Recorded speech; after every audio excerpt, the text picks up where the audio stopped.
building in every capital in the world.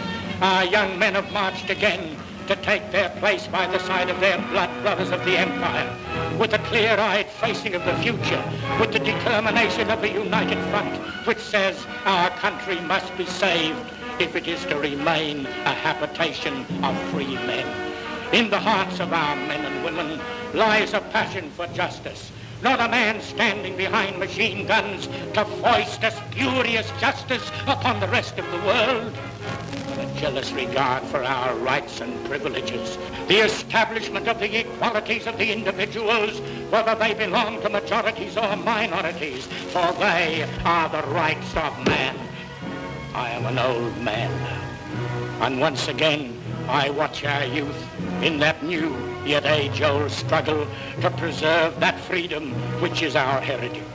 We must not fail them. In the name of that spirit which is their inheritance, a spirit which is yours and mine and will go down to their children's children.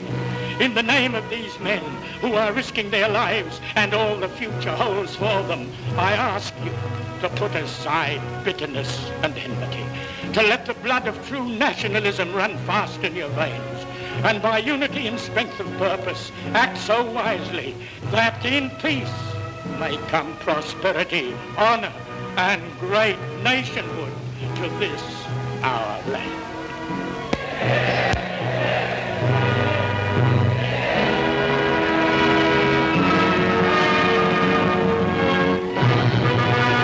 I'm going to answer it because I need to jet soon. Someone asked me, Blair, who is greater, Christ or Hitler? The answer is easy and obvious. In terms of results, real world results that we can observe today, I'd have to say Christ, right? Has more followers, more open followers today than Hitler does. However, I think Hitler has real potential in the future to kind of become like a new age Christ. It really depends how things roll out. But Hitler's laid all of the groundwork to become a sort of demigod prophet in the future, worshipped by billions of people, the same way Muhammad did, the same way Christ did, right? So currently, I would say Christ is greater in terms of, observable and measurable results, but Hitler has real potential in the next few hundred years to actually surpass Christ. It's my opinion. Well, I just don't see. I don't think Hitler is like it's not like Christ or Buddha, because it's not a kind of personal religious teaching, but it's a political teaching. So Yeah, Hitler's got but this kind of, he's like a heroic figure of like basically taking on the current rulers of the world. I do agree, but I understand what you're saying. It's a bit different.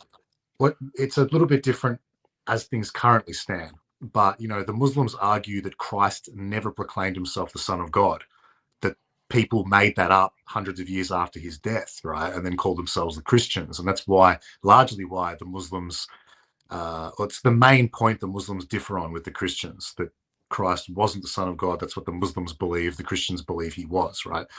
But there's arguments about whether he even declared that he was, right? So people make stuff up later on and they confuse the facts. And it's possible that might happen with Hitler.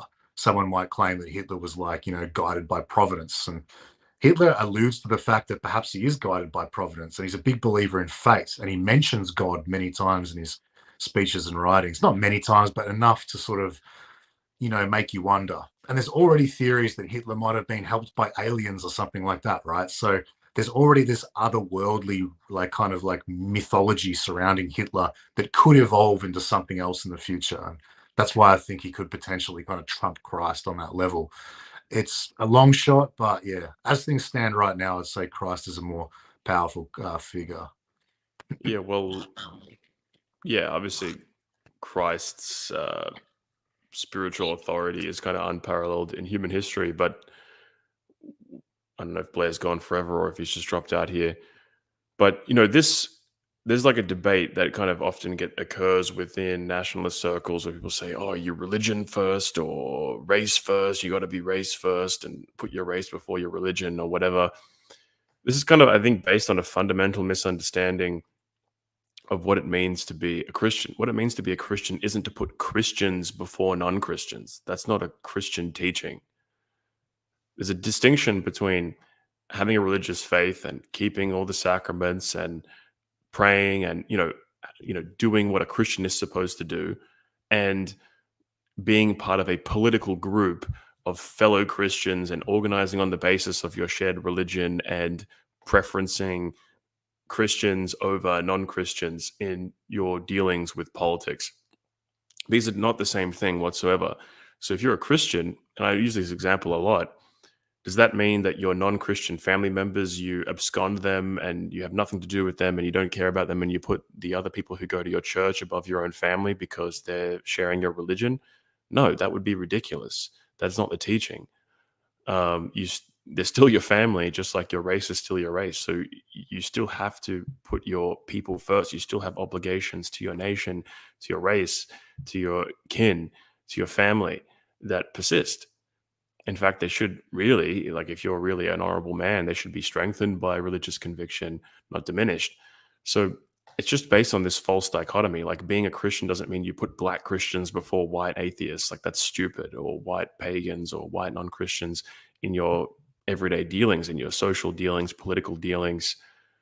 So it's just a dumb dichotomy.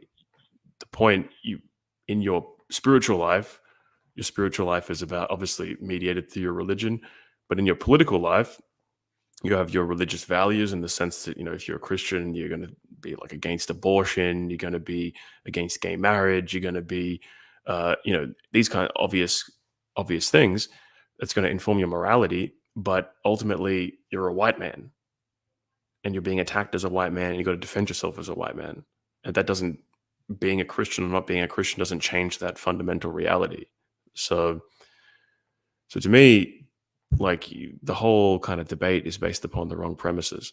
It's just a way for people to fight, people who don't like Christians, or Christians who want to argue about atheism versus Christianity. Fine, have those debates. There's nothing wrong with having religious debates, but have those debates on the level of what religion is true or false, or debate the actual religion, debate the actual theology. From a political standpoint, we should all be on team white, Christian, non-Christian. That's how I see it. And it's not about